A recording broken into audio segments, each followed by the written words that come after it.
Okay, guys, 8 o'clock. Homework, bedtime. We're excused from the Boy Scouts, and thank you for coming. Very sick. What? You gotta send them away before things get nasty. Strange. One item. One item. Be excited about this coming up.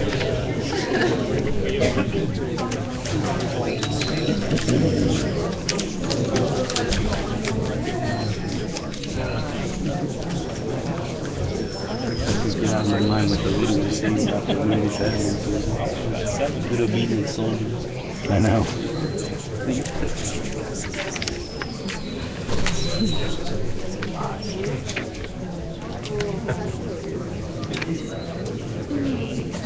That is not appropriate at all.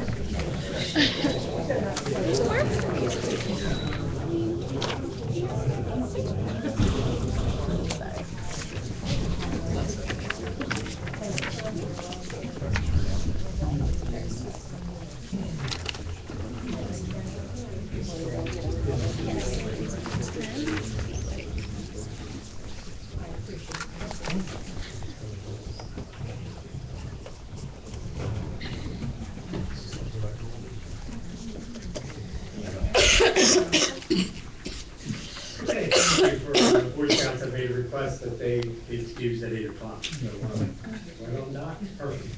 Next on the agenda is adopt a resolution approving on-site generation for the Middletown Technology Center as required by Chapter 17, the rules and regulations, including the electric tariff for the town of Middletown.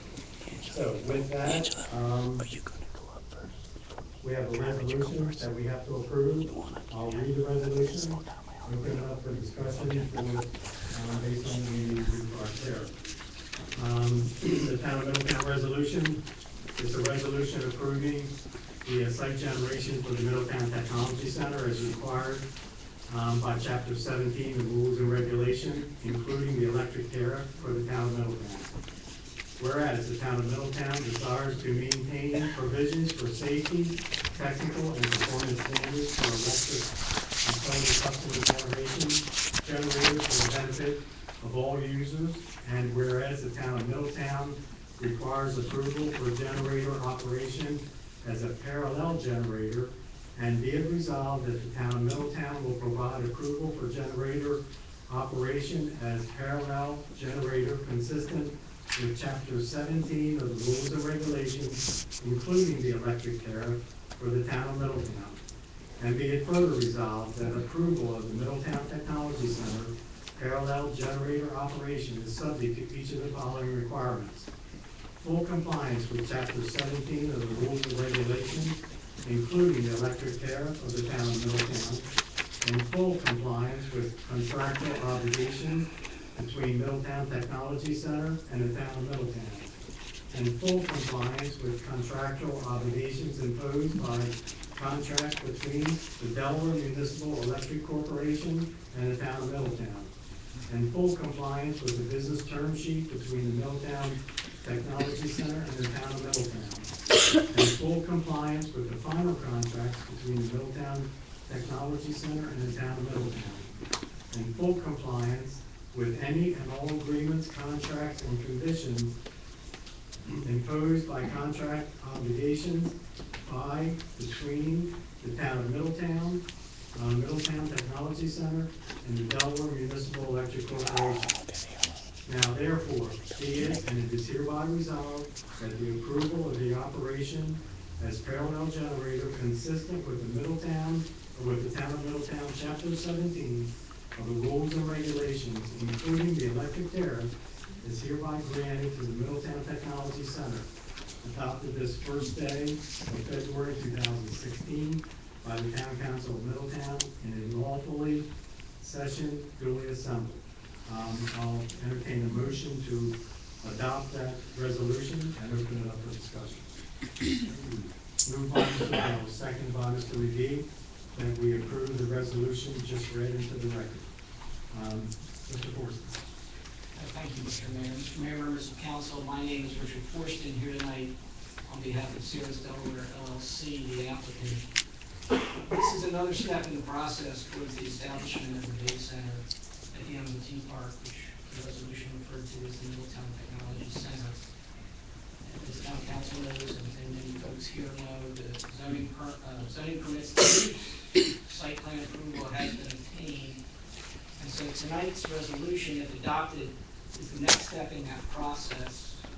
If this resolution is adopted, then Sirius Delaware and the town will negotiate a contract for the interconnection of the reciprocating natural gas engines to connect to the town's electric system and govern the terms of that connection. And assuming that a form of contract is negotiated, we'll have to come back, of course, to you for approval of that contract. So this is just another step in that process. We still, of course, have to go to DENRAC to get our air permit, and that will be a very public process also with further public hearings. On the question of the air permit, which I know has generated a lot of interest, I do want to make clear that our plan is to apply for a minor permit, which means that the most that we would be running these reciprocating engines, only the maximum is 50% of the time, although our modeling suggests that we'll actually be running these things less. And to the extent that you all, maybe our folks here haven't followed this closely, but the data centers consume a lot of electric power. You got to keep the computers on all the time, 24/7, so they just suck it up.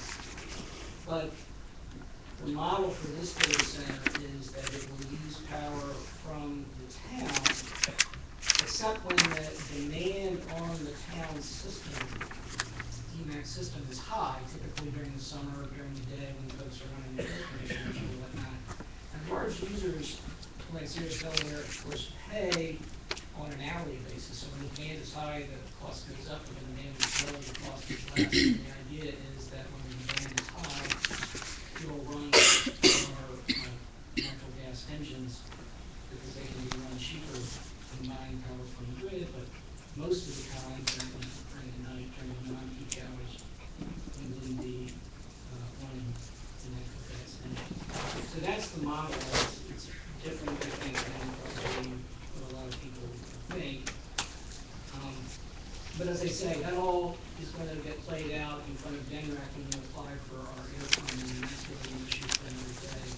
Today, we're just here asking for your approval to authorize Morris and the town to start the negotiation process on the actual electric agreement. And then once we have negotiated an agreement that I think both sides are happy with, we'll come back to you and ask for your approval for that agreement. Now, I'm happy to try to answer any further questions that you might have. Any questions of the council, or anyone have any questions of the process going forward?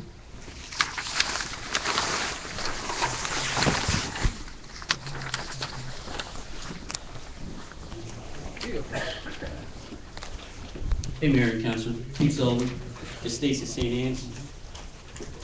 Okay.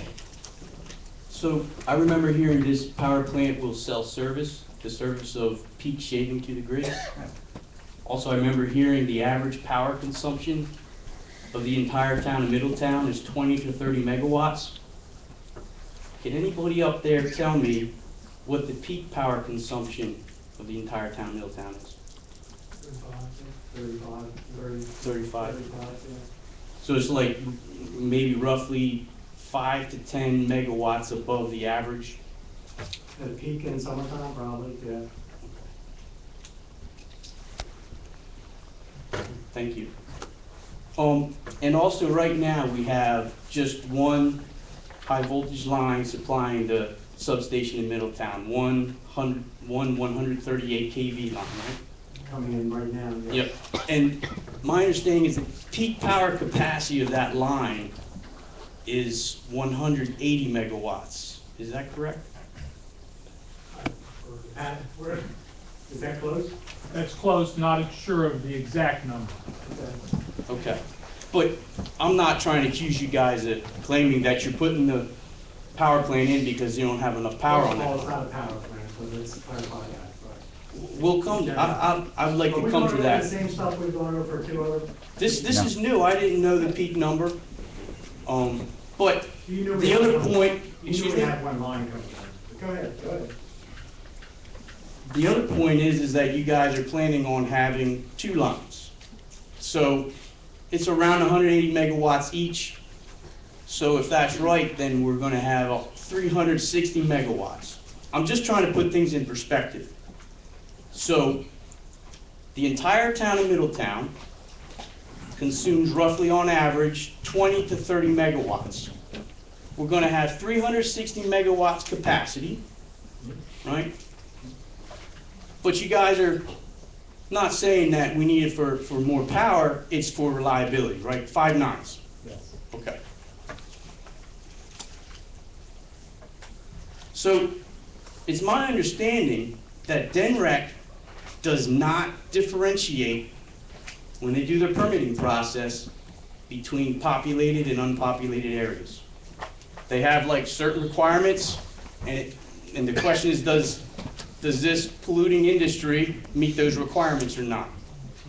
I also understand that DENREC expects the planning and zoning of the town, like the town of Middletown, to see if it's suitable for a populated area. My concern is that we're putting a major polluter in a populated area. Now, I understand that, you know, in order to do anything, you know, some bad things are going to happen, right? But I would like to see more questions. Like, when I went to that planning and zoning meeting, basically, this project skated right through, virtually without any questions at all. I think there was a little discussion about the parking situation, okay? So what do I mean by that? So I'm talking about, well, they make this claim, well, we need 5 nines. Okay, let's say you guys don't challenge that. Say, okay, you need 5 nines. But I would like to see maybe like the first or second question answered regarding that. Because I remember the last time this project came to the mayor and council meeting here, we talked about how often that line, that one transmission line is going down. Right. And it's very reliable. It went down, I remember you said, it went down for about 1 day in 17 years, right? Yeah. So we're talking 365 days a year times 17. Out of 6,205 days, the one single line that we have now went down for one of those days. Mhm. And I want to make a point here that this is not exceptional, right? These high voltage lines are higher than the regular lines that go to the neighborhoods, right? They're not subject to going down when you have an ice storm or a windstorm, stuff like this. They're above, way higher above the trees than the other lines. They're almost twice as tall. But you know this already. But what I come up with the one line that we have now is 99.98% of the time it's been up. That's not 5 nines. But if you have 2 of those lines, what's the reliability then? Could both of them go down at the same time? Yeah, what's the chances of them simultaneously going down? Just one point of clarification, Mm-hmm. that one line coming in, we don't control where it comes from. Right. Otherwise, it could break down somewhere between here and Conowingo or wherever it comes Right. from. We don't control that. Right. But you do agree that that line is very reliable. And if you have 2 lines like that, the chances of those 2 separate lines going down simultaneously is extremely small. Now, my calculation says you have 7 nines. You have 99.999997%. Yep, That's the time that those 2 lines would be up. yep. But here's the thing, we're talking about a backup generator that's gonna run every day. No, that's not true. It's not gonna run every day, the No. backup generator? No, Half the day? no. Oh, okay, Well, what we was just it? heard- We just heard Mr. Thorson say estimated maximum time would be 50%. realistically, we're thinking 20%. Okay. But where do both of those lines come in? Mm-hmm. The two 138 KVs, where do Yep. they come into town? Well, the one comes, like you said, from the egg farm over at Conowingo, and the other from Towns End, right? Where do they end up? They end up at that substation. Exactly. Substation goes down, where do we get the power for the 5 nines? I understand, but that substation is already gonna be almost immediately adjacent, right? Basically gonna have almost a direct hookup with this data center. It doesn't matter if we have 10 lines coming in. The Mhm. possibility is that the substation could go down, and the reliability comes from the cogeneration facility to provide Okay. supply. I That's also, bottom line. I mean, seriously, that's, yeah, and have you guys had a discussion and seen the numbers about this? I've seen a lot of numbers, I don't know what numbers you're. Okay, I'm talking about their claim for reliability. Has that discussion happened? Have they given you a little bit of analysis with that? We've been working on this for 6 months, for almost 7 months since we had the last meeting. Mm-hmm. We've talked to, we didn't just sit and wait for you to come back and start talking I about this understand. stuff.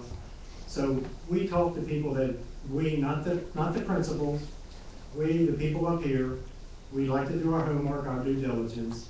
We found out that the major corporations, not the smaller ones, the ones that you want to have in a data center that provide the high-end jobs, they want the guarantees, and they want the 5 nines.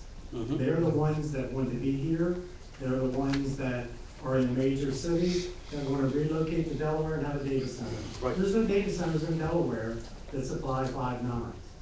That's the idea behind it. Mm-hmm. So that 5 nines, when we heard that, it's exactly the same thing. We went out and did our due diligence and looked at doing exactly the same thing. Okay, so you guys have been talking about this a lot, and you've been doing your homework, that's what I'm hearing.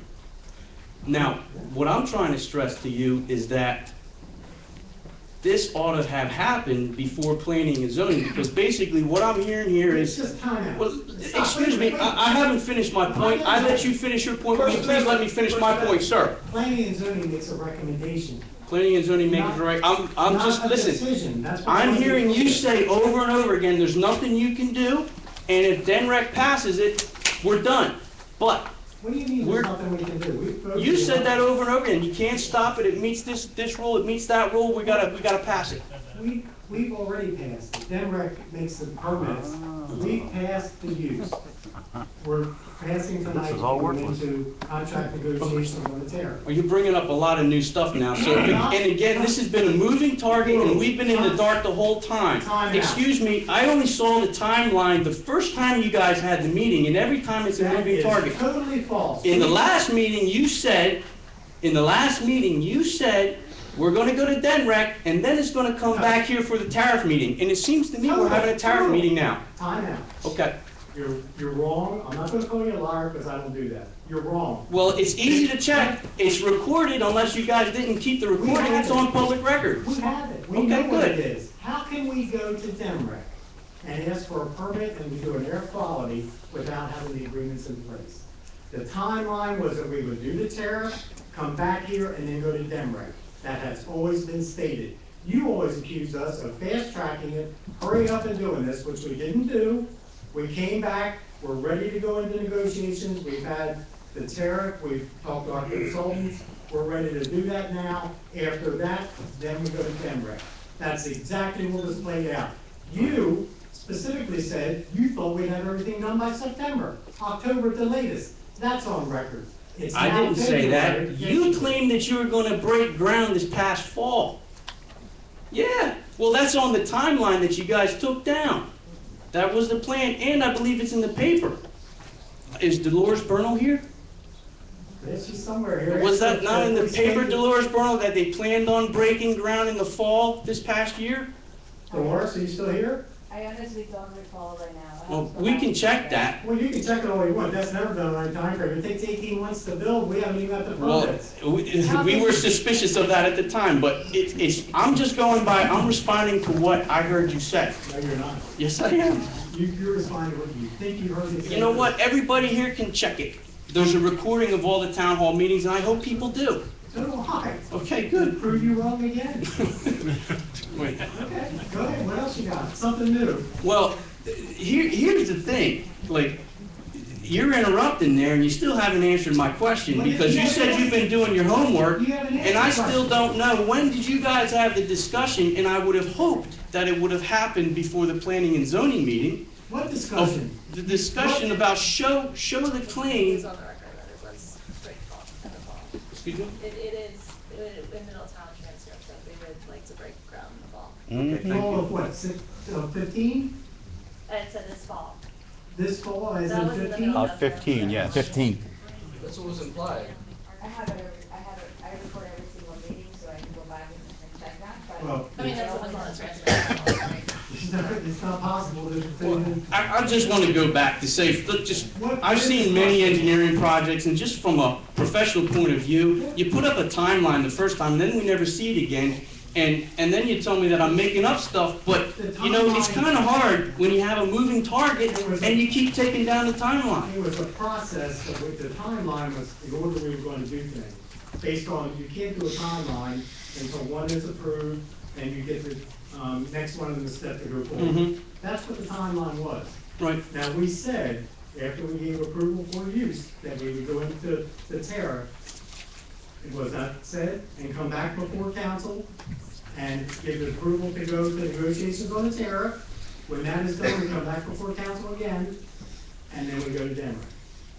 That has always been the timeline. Okay. Now, the timeline. I remember hearing last time, and I'll be happy to check. In how we're Tariff, going to do I it. mean, DENREC, tariff, and then final approval here. But I don't even really care that much about that point. However, it would be nice, you know, and it's fine if the things change and you have a little bit of moving target, but it would help to see that timeline and see what's the same and what's changed. We publicize we've never discussed this, not on the floor, and it's always been an agenda item. The timeline has? Anything that we're doing going forward. Okay, you're talking about agenda, I'm talking about the timeline that Stephen Lewandowski put up there. We haven't approved anything that hasn't been done Okay, before. can I get to my question? Yeah, please. Okay. So you're saying you did your homework and stuff, and at what point in time did you guys have the discussion about this reliability? I'm hearing that you're saying, well, what if the power station goes down? Forget the 2 lines, Pete, what if the power station goes down? And we need that for reliability. At what point in time did that discussion happen with them? We've had discussions ongoing with. I understand you have ongoing discussions, but up until, my understanding is up till around June or July, that discussion never happened, unless there was a meeting, and when we put in our FOIA request, we just didn't get it. But I didn't say a meeting. Did I say a meeting? You've been doing your homework. Yes. How about notes? Do you have any notes on it? Because we didn't get any information. We had discussions, we met with people that were data center possibilities and had discussions with them, the town manager and I. They flew in, they came down, we talked to wherever, and they mentioned the 5 9 reliability was extremely positive benefit for them to go forward. Yep. And that was discussions that we've had, that was prior to anything that we've done. That's been very consistent Right. with everything we talked about. And considering how infrequently this stuff would go down, what other solutions were considered besides putting in reciprocating natural gas engines? Well, you remember it was brought up by Dave Carter that we take a look at Bloom. Now, I'm not asking what anybody here said. I've made a specific point for me not to come up with solutions. It's not my job. You guys are our public servants. So I want to know what other solutions they presented to you, if any.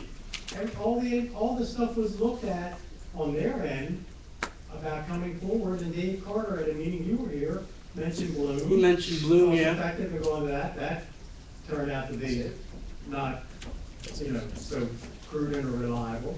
And the best energy efficient way going forward was natural gas. What does, I don't understand what Bloom has to do with it. That's something that somebody said here. What I'm saying is, this is a typical thing. You have a design project here. What other solutions, or was it just the power plant? Because what I'm trying to get at here is a general point. I remember in the paper reading that you said, this is very much different than what happened in Newark. Now in Newark, they didn't have 2 high voltage lines, they had 3. far, far more reliable, but they still wanted to build a power plant. And the other thing with the Newark project was that if they don't have the power plant, forget the whole thing. Now, when I asked Stephen Lewandowski about this the first time, I remember him coming in here to town hall. He said, when I asked, well, so if you don't have the power plant, you know, but you can come up with a means of making sure you have reliable 5.9s, would you still do the project? And he said, well, that's a hypothetical question that I don't want to get into. But you see, my point here is that virtually all of the time, you're going to have enough power going there, yet I don't even care if it's 50% or 25% of the time. We're talking about 0.000 and go out with almost 7 zeros 1% of the times when it's going to be down, right? But you're still going to be selling the power, and the problem is, I'm almost done. The problem is that, yeah, we all drive our cars around, we pollute, but this strikes me as very unnecessary, and we still don't know what the generation products are going to be, so we can't look up and find out how much they're going to pollute, right? We're still kept in the dark. About what? What are the products? We still don't know what they are. You don't know What are what- the model numbers of the generators? That's never been presented here yet. When it goes, it hasn't been fine, when it goes to Denmark, that'll be part of the public. I education understand, process with that. but What is it? It sounds like the 11th hour here in Middletown, Come and on, that's- and you're just completely relying on Denrec. It sounds to That's me. not true. For seeing if putting this polluting industry, you know, is appropriate for a populated area. Do you know what the byproduct of natural gas is? You're an engineer. There's a lot of them, and here's the thing. Do you know what the byproduct? Here's the thing. You gotta. There's several. Several byproducts? Do you know what this natural gas generates? There's a few, including NOx, particulate matter. There's a list of 5, but there's a whole bunch. Okay, well, you said you don't know what they are. They're out there, and that's what it's all part of. No, we don't know what we don't know what the actual like model numbers of generators. We've never gotten this, so we can't go back and look at how much emissions they're going to make. It's all a big guess at And this point that's still. all part of the permit that goes to Denmark, and I don't know why you don't understand that or why you don't accept it. Well, here's what because it's also your job to consider putting this in a populated area, and we still don't have this information. Why we don't have it, I don't know. Have we approved this yet, final approval? It seems like we're in the 11th hour. Would you answer my question? No, you haven't actually made said final that. approval. And that will all be based on the information that is given to Denmark and what the recommendation is back to us, and the mayor and council will do that. What my expectation was that this stuff, I think the cart is being put before the horse, and what my expectation is that this stuff should have happened back at planning and zoning. That's my point. Okay, good. But that's not what the process is by state law. We can't do it. But it's not necessary, and when you keep saying I can't do anything, you know, it's gonna happen. That's the time that it should happen. There's a process we have to follow by code and by law, and we're doing that. We just can't do whatever we want to do and do Well, it. okay, I'd like to challenge that because, you know, come in here, and for starters, don't call it a backup generator. Because the main thing is, they're gonna be selling power Has anybody- almost every day. Have you ever heard me say backup generator? Have you ever heard it? Just answer my question. It's in the planning and zoning. I think I have, yeah, I think No, that, you have not. I called it a power plant and In you the October corrected me meeting. just a few minutes ago. What did I call it? I thought you said backup Well, you're generator. wrong, because I said I called it a cogeneration facility. And that's Oh, what it is. cogeneration. Yes, it's not backup. It'll be operating at the same time we're running electric. Okay, I- I'll you know, I'll this- challenge that, I'll challenge that. Okay, you know what? Right. Okay. Do you wanna get up? Yeah. Thank you. Can I say one thing real quick? Oh, go ahead, Pat. Sorry, I got a young one at home right behind the proposed data center. The Boy Scouts left early. They're missing the good part of the meeting here, Mayor. What do you think? It was their call. I mean, this is what town meetings are all about. I tried to get them to stay, but they had more important business. I hear. So, I'm kind of new to participating in the town forum.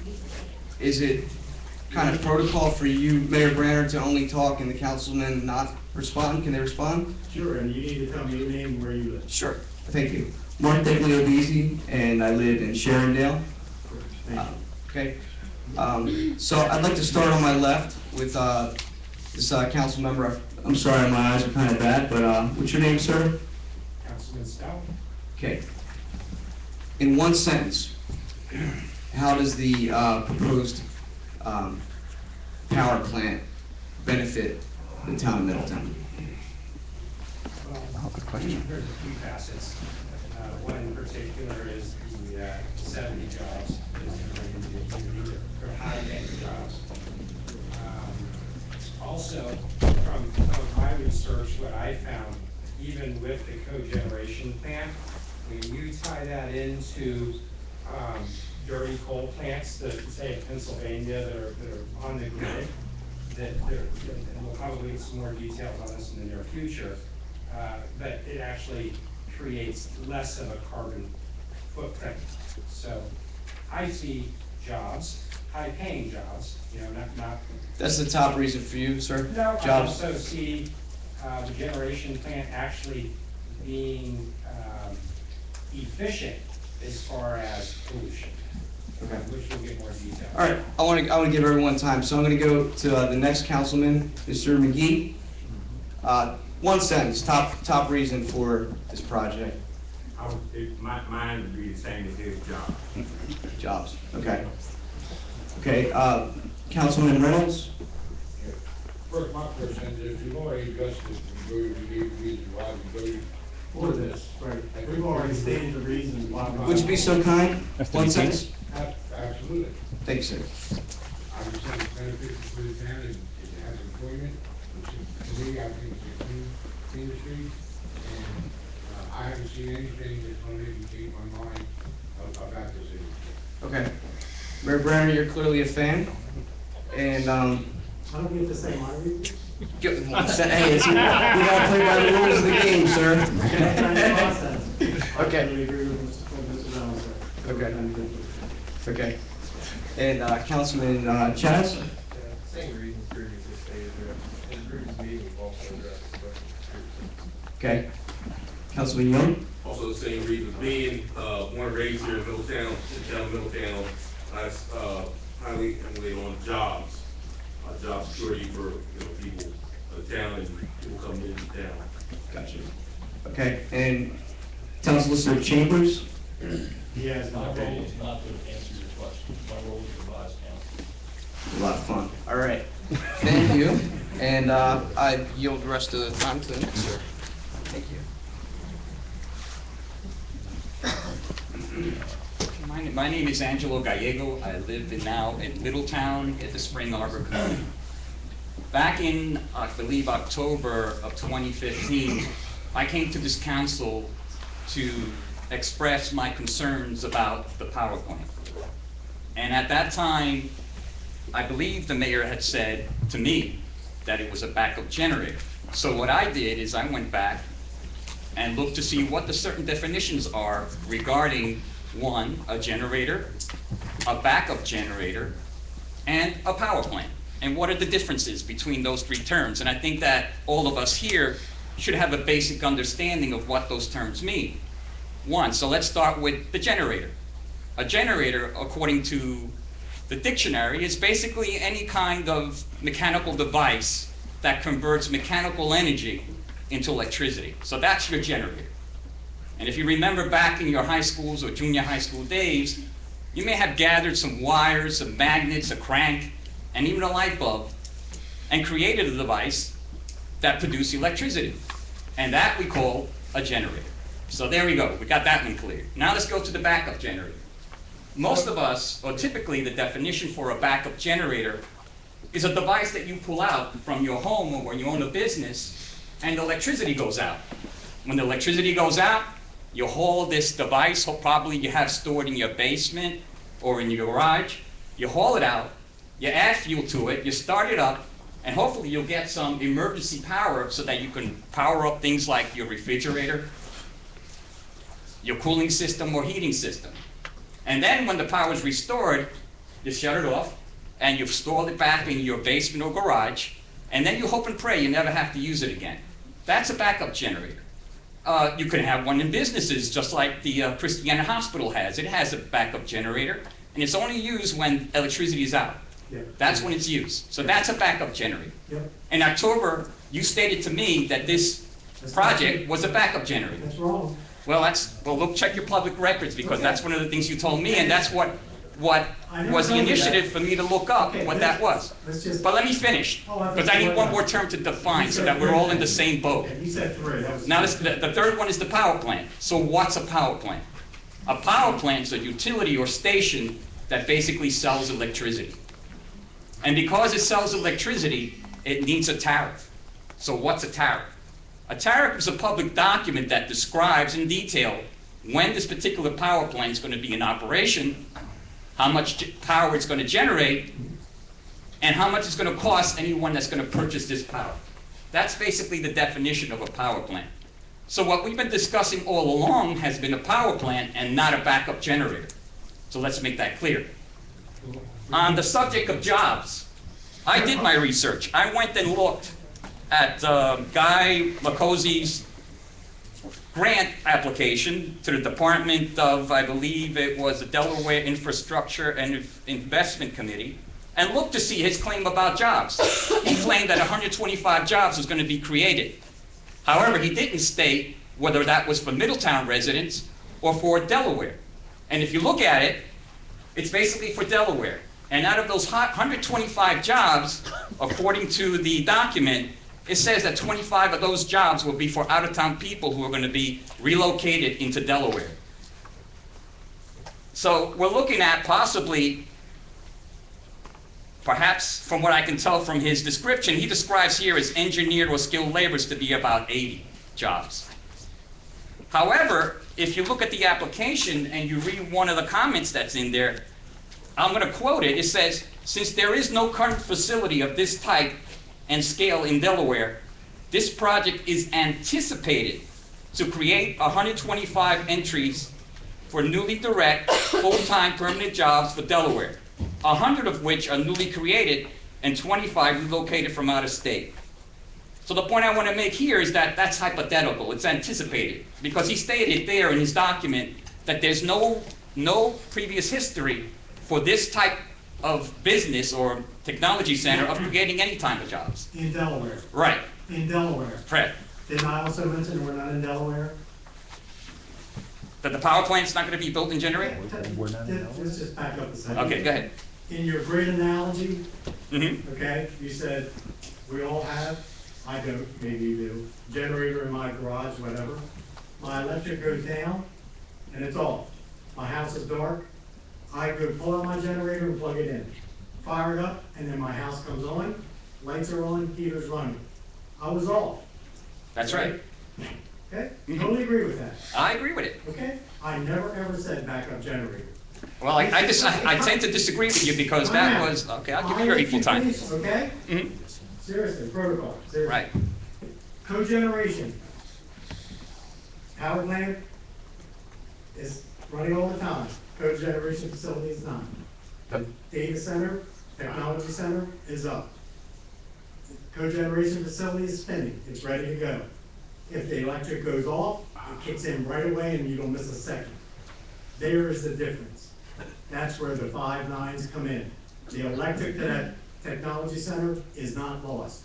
That's the key to be able to get these businesses to come out and invest that much money in these. So your analogy's right in what you're talking about, but not what we're doing here. The other thing is, they will buy almost all the electric from us. The only time that they won't is what was mentioned in the presentation before, and again by Mr. Forstman.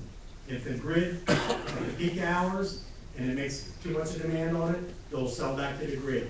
Part of the tariff agreement that we're working on going forward is that they'll buy the predominantly electric from us. Two different things, just for clarification. Okay, for clarification, according to the documents that I read with the Freedom of Information Act, they quoted that this power plant would run during peak hours, which is the time where the electricity is most expensive to them, and they would run it from 10 p.m. to 6 p.m. as quoted in their document. So this power plant is going to run, and it's going to run daily unless they've changed it, and at that point, they haven't made that information available to us. So that's my response to that point. The response to that point is that's Right. part of the discussions we're having on the. Right. The next part is, in the grant application itself, they say that they're going to get sponsored from contracts that they're gonna have, power purchasing agreements that they're gonna have between them and DMAC, according to the grant application. And I find it very difficult to believe that any investor who's gonna spend anywhere between $300 to $400 million that they're gonna have this power plant sitting idling around. I think the point was that they wanted to sell excess electricity out to other people, because you're not gonna spend $300 to $400 million and not expect a return on your money if you're an investor. Investors are not a charitable organization, they're for profit. You don't get the return of the money on what you sell on electric, you get that from the lease space that you do by guaranteeing Okay, $5. okay, now I'm gonna turn to give you some of my credentials. No, hold on, sir, let me finish my discussion here. All right? I have a master's degree in computer science. Now, I'll challenge those jobs about 80 because I haven't seen any business model in specific that they specified. One of the things they said was that there were going to be a rent-the-cloud service, where they were going to rent space to someone who needed cloud services. But you could do that in two ways. One, you could rent the space and sell it to an organization or corporation.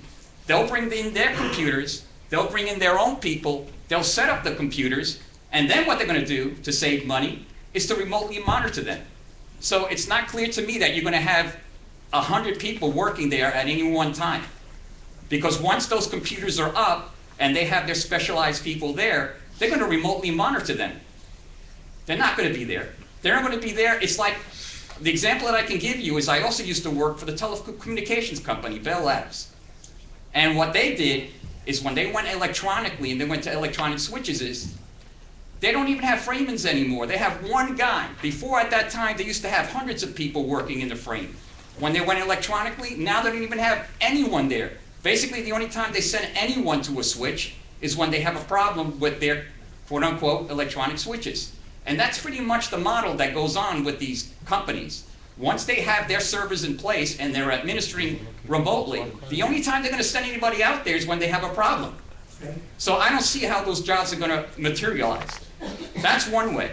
The second model that I was told about, or that could possibly happen, is that Cirrus Delaware can provide cloud services. In that case, they would have to buy all their own computers, have their own people come in, set it all up, but still, again, at the very end, once they've set it all up, all they're going to do is remotely monitor it again. So I don't see how they're going to provide that many jobs. And by the way, these jobs that they quoted on their grant, these are highly specialized jobs. You need people with bachelor's and master's degree. This is not going to be someone from here in Middletown that's going to get that job. Well, thank you. I'm glad you're the first person to move to Middletown with a master's degree. Right. Well, I'm not saying that. What I'm saying is, what I'm trying to say is these are 80 highly skilled jobs. It's not like that you come to it so easily. Well, people sitting right to your right all have bachelor's or master's and they moved in. So I'm sure most of the people in this room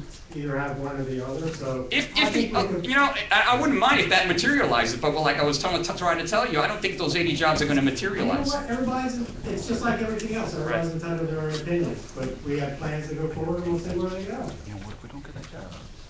My other concern is that this power plant is being built too close to residential area.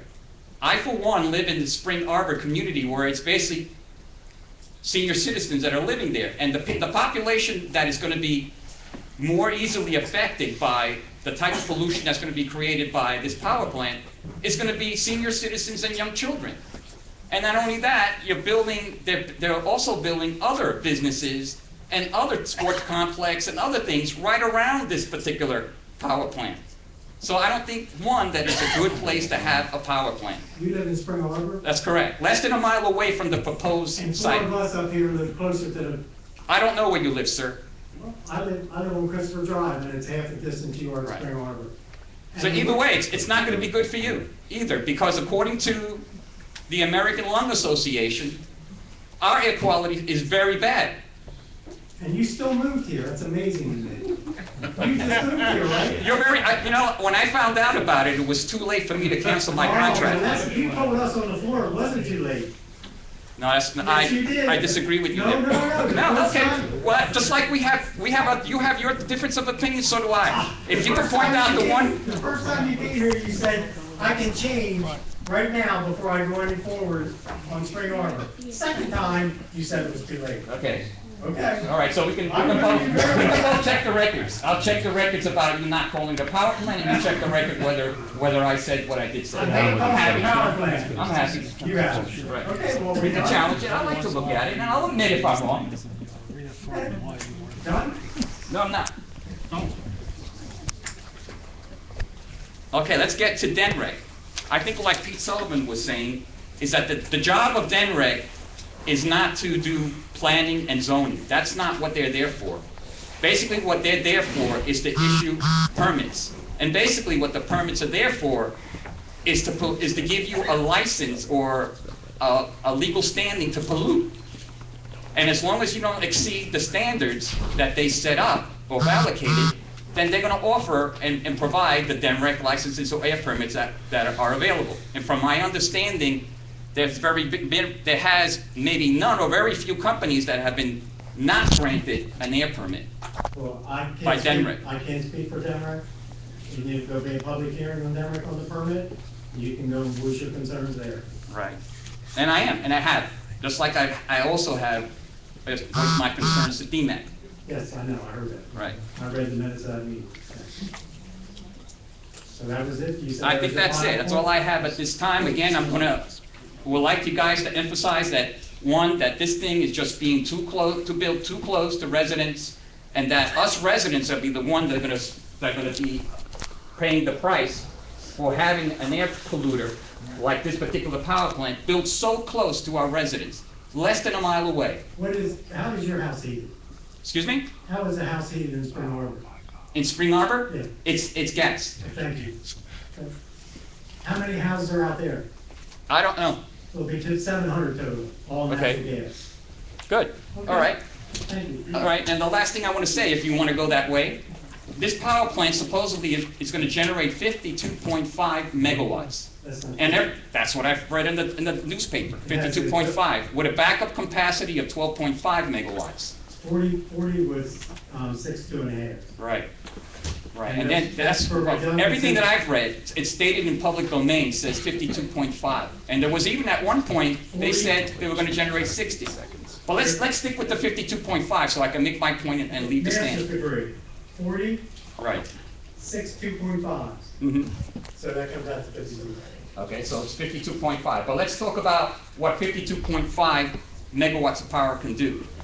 52.5 megawatts of power can actually service approximately 45,000 homes. That's 9,000 homes But for they're not generating. every 10 megawatts generated. They're not operating at the same time. The redundancy is there for them also. Well, the question is still there. Why are they generating so much power? If all it's going to be is a backup generator, if that's all it's going to be. It's not, it's co-generating, it's not backup. Okay. Okay, I'm done. Thank you. Good evening. I only want to take up a minute or two. My name's Tom Sullivan. I live in St. Anne's. I just sat here. I mean, I looked up stuff at the last meeting we had about cancer rates in Delaware and all that. A lot of it's attributed to chemical refineries, coal burning plants, and nuclear power plants. Just sitting here just now, just a couple of minutes. Pace University's Energy and Climate Center. Natural gas is 50% less carbon than coal. It is safer than nuclear. It is not associated with healthcare risks. Everything has a level of risk. What we should really be doing is we should be down to state capitol asking them to do more clean energy, more natural gas, and more things that will actually protect our environment. I think the arguments are about the environment. If the arguments are about the environment, natural gas, I mean, we're going to have electricity unless we don't want electricity anymore. And this is one of the safest, cleanest ways to produce it. That's our thought exactly. Thank you. Mr. Forsley, do you want to clarify something? Yes, Mr. Mayor, thank you.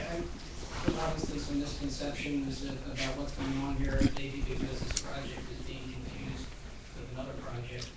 But I want to follow up first on Mr. Sullivan's point, because it's an excellent point. And I want to read what DENREC said when there was a new power facility proposed to be clean and cool. and improving that project. The grid's generating sources now cause much of the air pollution in Delaware. And reducing the use of all of these sources will improve Delaware's air quality. And the reason for that is exactly the point that was just made. The grid itself is using about 35 to 40% coal right now. And that's coal that's going up in the air in Maryland and Pennsylvania and Ohio, and then it's wafting into Delaware. It's actually very hard for us in Delaware to improve our air quality because we're getting bad air from states to our west. So DENREC approved this project, and that's what they said. Using a cleaner technology should improve Delaware's air quality given its vastly cleaner form of generation when compared to the grid's average generating sources. So, Mr. Sullivan's point is exactly right. I just wanted to follow up in this little time. Mr. Mayor, you're right about 52.5 megawatts. We may have said at one point that we hoped to start construction by now. Schedules slip, they always do. If I had a nickel every time a schedule slipped, I wouldn't be having to stand in front of you right now. This is not being done to sell power back to the grid. That was another project with a different economic model. I mean, what I said up here is exactly right. I mean, our permit's not going to allow us to generate power all the time. We're doing it during the peak hour demands when the strain is on the grid. It's less costly, so it's more economic. So that's where the economics factor in. We're not doing this to just sell power back to the grid. People question jobs, but everybody thinks they know how to run a data center. And all I can tell you is that the folks that we talk to who actually do it stand by their numbers. So I just wanted to clean up some of those points. I appreciate it. Thank you. Yes, ma'am. I just have a quick question. My name is Stephanie Heron. I don't live in Middletown, although several of my family members do. I live in Wilmington. I just have a quick question because I thought that you said a little while ago when you were talking about reliability, because your main concern seems to be that the data center wants to have the power plant for reliability, whereas I hear Mr. Forston mostly saying they want to do it for economic reasons because they want to peak shave. So I guess both are a factor. Is that correct? You're making kind of a strange face. First of all, it's a cogeneration facility that is going to be the redundancy on our two lines and the redundancy of the cogeneration facility is what's required. I mean, it's not going to be sold, the redundancy comes from it spinning. I understand how cogeneration. Okay, so that's what that part is to go there. So, but I heard you say when you were talking about how it was needed for reliability that some of the cogeneration engines were going to be spinning all the time because they would need to have them spinning all the time so they could switch right away if there was an outage. Yes. But I heard Mr. Forston say that they're going to run less than 50% of the time. So that's what I'm a little confused about. Spinning is not generating. So they won't be burning any fuel then when they're spinning? They'll be spinning so that they get ready to generate, they go in. So the engines will be spinning, but they won't be burning any fuel? It's like you're pedaling real slow, and then you need to get to the red light when it turns yellow, you speed up. So they're spinning to be able to provide the energy to kick on the generator. So will they be providing a little bit of energy all the time? Just not selling to the grid. Oh, I'm not saying selling to the grid. Okay, and so they'll just be providing a little bit all the time, which will be used at the power plant. That makes sense to me. If it goes down.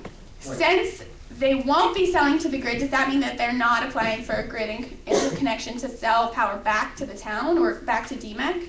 They will, on the hours that we allow them to do that, which is part of what we're going through in the negotiations with DMEC, and be able to sell back to the grid, yes. So they will be selling power back to the grid, but only sometimes? In the peak hours, when it's cheaper to sell to the grid than it is to power.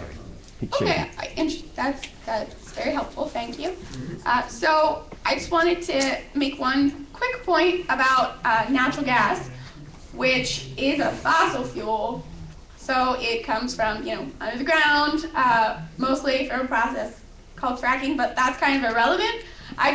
Since the environmental benefits of natural gas were touted, I just have some real concerns about that and wanted to clarify that natural gas is certainly not clean. And when looked at from the full life cycle, natural gas is not nearly as much cleaner than coal, as people like to talk about. So I just say it's a little disingenuous to say that natural gas is so clean when compared to coal. When compared to coal at the point of burning at the power plant, that is true. Natural gas is cleaner at the point of burning. It's not clean. It still creates a number of air pollutants, some of which are harmful to health. Criteria pollutants is what those are called. So just to clarify, cleaner at the point of burning, but certainly not clean, and not even really that much cleaner if you look at the full life residents cycle. would be affected by when it is burned and when it's being generated, so natural gas would be cleaner than coal. From the health perspective, yes, agreed. Yep, no. From climate warming, it is. In climate warming, from a health perspective, these are universities. This isn't Tom Sullivan making stuff up. Yeah, I'm not arguing that cleaner at the point of burning, just Natural gas is infinitely more dirty than nothing. And so is methane. Methane is much more potent to gas house warming, powered by as fossil you know. fuels. I mean, it is a fossil fuel, and it is 2016 now, and if you want to address climate change and the other environmental crises that you're talking about, just to be clear, building this is new power plant that would run on fossil fuels isn't necessarily the way that any university or scientist is advocating in 2016 to build new fossil fuels power plants. So I think that's a really important point to make. And while I understand that this power plant won't be running 100% of the time, although there still seems to be a little confusion about how much of the time, but I guess that will be straightened out later. I just want to make one quick point that I think residents and hopefully you guys as the town councilors would be concerned about, and that is that polluting industries tend to have a tendency to bring additional polluting industries. And the reason for that is that restaurants, things that retail stores don't necessarily want to build their shopping center or restaurant or park, kids play, next to a polluting power plant, which is going to be putting toxic air pollution into the air. So it's something to take into consideration that in addition to the fact that residents do live very close by and that kids, like my cousins who live in Middletown, do go to school very close by, there is this potential to bring in other polluting industries if other non-polluting industries don't want to move there. So I just think something to keep in mind. Who would control that? Who would control that? No one. If the businesses would decide, I don't want to move there, or I do want to move there. If a more polluting industry wants to come in town, who would be the ones to move? Maybe not you. Yes. Yeah. And so that's not going to happen. So then you might just have vacant land. Just saying, keep it in mind, something to keep in mind. I mean, for example, look at the Delaware City refinery complex. There was just one refinery, now there's 11 Superfund sites. Just pointing that out. So that's all I have on this. And I would just like to say, finally, I know I'm not from Middletown, I'm from Wilmington, and I've been to city council meetings in a lot of other towns, and I really appreciate the atmosphere here. The room is very nice, the chairs are very nice. However, I'm a little shocked and appalled at your tone towards your constituents, the residents of the town, and just maybe keep that in mind in the future. Thank you. We'll keep hearing the same thing over and over, misrepresentation of facts and service. When you run for office and you are a council person, your job is to listen to your constituents at council meetings. Anyone else? Okay, hearing none. All in favor of the motion, signify by saying aye. Aye. Opposed? Motion carried. So the next process is to go on with Kangaroo court. unfinished business. Mr. Stout. Mr. McGee. Mr. Brown. Mr. Chad. Anyone unfinished business? Get my Norfolk canvases. New business. Mr. Stout.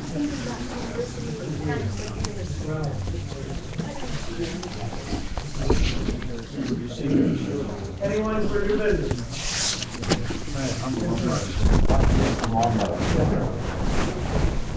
I have a concern, and I'd like to bring it to council and mayor and hope that you guys would adopt the same concern that I have. And it relates to the toll collection on the new 301 that's presently under construction. It's my understanding, having attended the workshop, that the Imperial State Republic of Delaware is in the process. I'm not agreeing to that. Is in the process of instituting another border tariff to get into the state. The problem is this: I think it directly impacts town residents, and I think it impacts the business community in Middletown, because any travel which seeks to go on 301 from this location will be required to pay a barrier toll between this road intersection or interchange and the Maryland line. And that toll is going to be $4 for a passenger car if you have an easy pass. If you don't, they'll take a picture of your license and they'll send you a bill with a 40% surcharge because they had to look it up.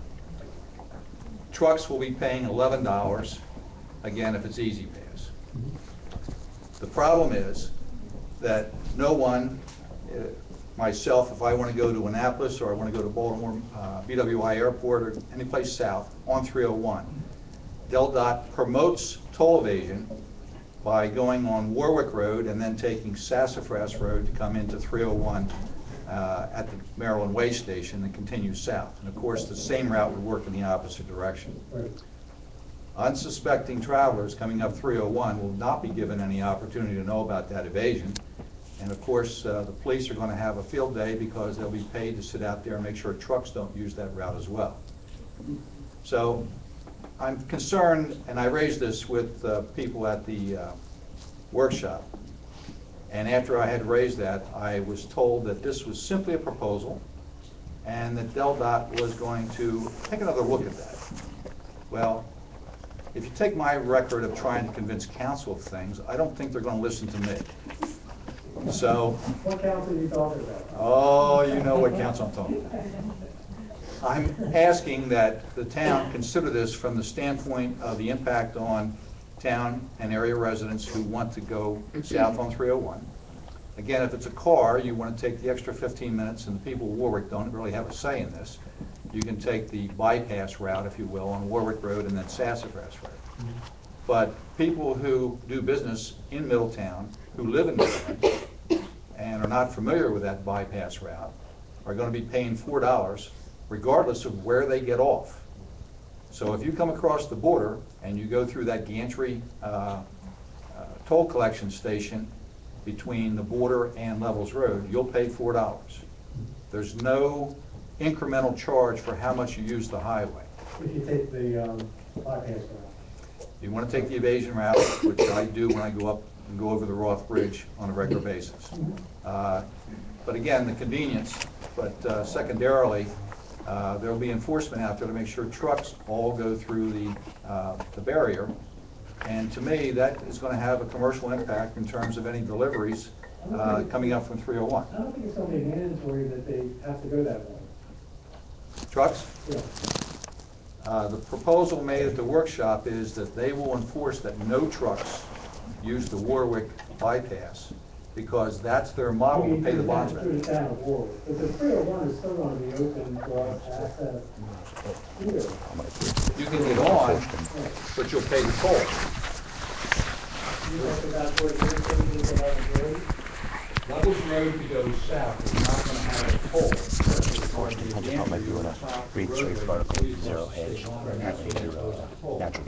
If you're going north, you missed it, so sorry about that. Levels Road and the toll is $1. You get on at 71, the toll is 75 cents.